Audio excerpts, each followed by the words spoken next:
आज हम लोग बात करने वाले हैं हेडेक के बारे में। और हेडेक के लाखों पेशेंट्स रोज़ प्रतिदिन डॉक्टर्स की ओपीडी में जाते हैं और अपने अलग अलग टाइप के हेडेक्स के बारे में बताते हैं। तो आज हम लोग जानेंगे बहुत शॉर्ट में कि अगर सिर दर्द होता है तो ये कितने प्रकार का हो सकता है, इसकी क्या वजहें हो सकती हैं। तो पहले शुरू करते हैं कि इसका ऑनसेट कैसा है, यानी कि ये अचानक से शुरू हुआ है, एक्यूट है, या फिर ये धीरे धीरे करके डेवलप हुआ है, सब एक्यूट है, या फिर ये लंबे समय से होता आ रहा है, क्रोनिक है।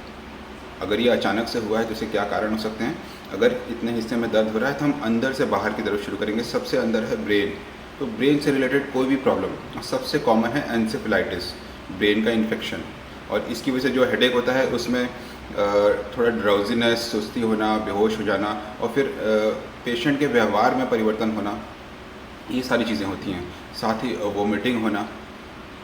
ब्रेन से थोड़ा सा बाहर आएँ तो एक झिल्ली होती है, इसे बोलते हैं मेनिंजिस। तो मेनिंजाइटिस जो है इसके अपने अलग सिम्टम्स होते हैं। इसमें होता है फोटोफोबिया होना, बुखार के साथ में सिर दर्द हो रहा है और आँखें बहुत चौंधिया रही हैं ज़रा सी रोशनी से, तो ये मेनिंजाइटिस होता है। गर्दन स्टिफ हो गई है, नेक स्टिफनेस एक खास सिम्टम होता है मेनिंजाइटिस का।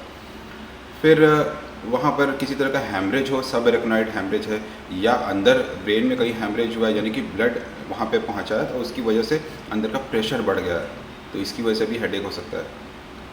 फिर हम थोड़ा और बाहर आते हैं। जो हमारी बोन्स हैं, इन बोन्स में ओपन स्पेसेस होते हैं, ये कैविटीज़ को हम साइनस कहते हैं। और ये साइनस जो है इनमें अगर इन्फेक्शन पहुंच जाए तो साइनोसाइटिस बोला जाता है, और इसकी वजह से सर दर्द होता है। ख़ास तौर से फेस में टेंडरनेस होती है, माथे में दर्द, या यहाँ नाक की जड़ में दर्द, या फिर इस बोन में दर्द। अलग अलग साइनस होते हैं और उनका अलग अलग पेन होता है। या फिर सिर दर्द हेड इंजरी की वजह से होता है। हेड इंजरी का सिर दर्द एक साइड में हो सकता है, कोई माइनर हेमरेज हुआ, थोड़ा सा ब्लड निकला, या फिर पूरे सिर में भी हो सकता है। ये सारे एक्यूट कारण हैं और एक बार होने वाले सिंगल एपिसोड हेडेक बोलते हैं इसको। लेकिन कुछ हेडेक जो है वो बार बार होते हैं, तो इन्हें रिकरेंट हेडेक बोलते हैं। जैसे कि माइग्रेन है। माइग्रेन का एक दूसरा वीडियो बनाऊंगा। माइग्रेन में बहुत तेज़ सिर दर्द होता है, एक साइड में होता है, थ्रॉबिंग टाइप का सिर दर्द होता है, और साथ में वॉमिटिंग हो सकती है। ये सारी चीज़ें होती हैं। और दूसरा है cluster headache. Cluster headache typically एक साइड से शुरू होता है, एक आँख से शुरू होगा, फिर उसका एक टाइमिंग भी होता है, टिपिकली रात के समय में शुरू होगा, और फिर इसके क्लस्टर्स होते हैं, यानी कि पूरे साल में 2 महीने के 2 क्लस्टर्स आएंगे, जिसमें कि दिन में 1 या 2 बार बहुत तेज़ दर्द होगा, एक साइड का दर्द होगा। तो क्लस्टर हेडेक भी वैसे ही रिकरेंट होता है, माइग्रेन भी वैसे ही रिकरेंट होता है।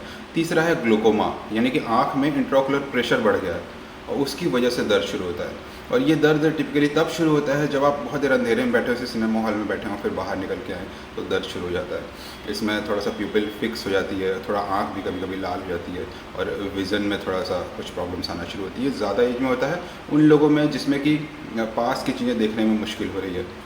तो ये सारे वो कारण हैं जो कि हमारे एक्यूट और सब एक्यूट रीजंस हैं, और सिंगल और रिकरेंट एपिसोड्स हैं हेडेक के। ये सारे वो कारण हैं। जो सब एक्यूट कारण है वो है जॉइंट सेल आर्टराइटिस बोलते हैं। एक साइड की टेम्पोरल आर्टरी थिक और टेंडर हो जाती है, इसे आप दबा के फील कर सकते हैं, और बहुत तेज दर्द होता है। ज़्यादा उम्र के पुरुषों में होता है ये सिर दर्द। फिर क्रोनिक हेडेक है, जो कि टेंशन हेडेक या स्ट्रेस हेडेक हम बोलते हैं, जो कि पूरे सर में होगा, बायलेटरल होगा, और इसमें थोड़ा सा स्ट्रेस रिलीव करने से, थोड़ा मसाज करने से, एंटी डिप्रेसेंट लेने से, या नींद अच्छी लेने से इसमें रिलीफ मिल जाता है। ये भी क्रोनिक होता है, लंबे समय तक चलने वाला होता है। तो ये हेडेक के अलग अलग कारण हैं और इनके अलग अलग सिम्टम्स होते हैं, और ये सिम्टम्स बड़े पिक्यूलियर एसोसिएशंस के साथ होते हैं। जैसे किसी प्रकार के हेडेक में फीवर होगा, किसी में फीवर नहीं होगा, किसी में हेलोज दिखेंगे, किसी में नहीं दिखेंगे, किसी में वोमिटिंग ज़्यादा होगी तो वो एक अलग टाइप का हेडेक है, और किसी में नेक स्टिफनेस होगी, गर्दन जो है वो स्टिफ हो जाएगी तो वो एक अलग है, मेनिंजाइटिस है। तो इस तरह से, और विज़न की अगर प्रॉब्लम है तो वो आंखों से संबंधित हेडेक हो सकता है। एक और हेडेक का कारण है वो है एनाल्जेसिक हेडेक या ड्रग इंड्यूस हेडेक। किसी दवा को आप ले रहे हैं उसकी वजह से सर दर्द हो सकता है। जैसे कि स्किन में हम लोग फ्लूकोनाजोल लेते हैं, जो दांत खुजली की दवा होती है, उसकी वजह से सिर दर्द होता है। सिर दर्द उसका सबसे कॉमन साइड इफ़ेक्ट है। या फिर अल्कोहल लेने वालों को पता होगा कि सिर दर्द होता है। कभी कभी दर्द की दवाइयाँ जब लोग बार बार ले रहे होते हैं, लंबे समय तक ले रहे होते हैं, तो दर्द की दवा छोड़ने पर भी सिर दर्द होने लगता है, और इसे बोलते हैं एनाल्जेसिक हेडेक।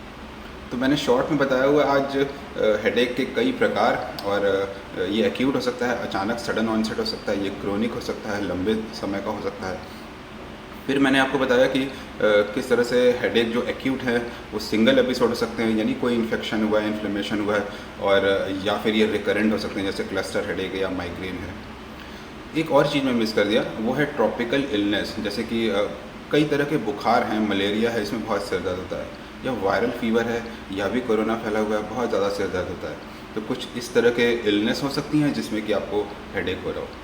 तो कभी भी अगर हेडेक इस तरह का होता है तो उसे इग्नोर मत कीजिए, डॉक्टर के पास जाइए और डिटेल में अपनी हिस्ट्री बताइए, उसके एसोसिएशंस बताइए कि आपको हेडेक के साथ क्या क्या फील होता है, और साथ में ये भी बताइए कि कौन है आपका हेडेक। तो हेडेक जो है वो ट्रीटेबल है, और अगर क्रोनिक होता है तो अलग तरीके से हम मैनेज करते हैं, अगर एक्यूट होता है तो कुछ इन्वेस्टिगेशंस होते हैं ये पता करने के लिए कि उसका कारण क्या हो सकता है।